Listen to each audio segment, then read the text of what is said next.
Amigos, les comparto este té que es súper efectivo para la tos, el asma y las flemas. Vamos a utilizar bugambilia, gordolobo, epazote de zorrillo.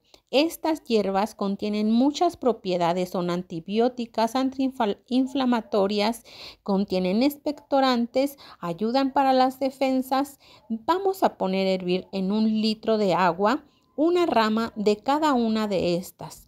Más va a ser de la bugambilia. Esta le podemos echar un poquito más. De las otras sí tenemos que medir un poco.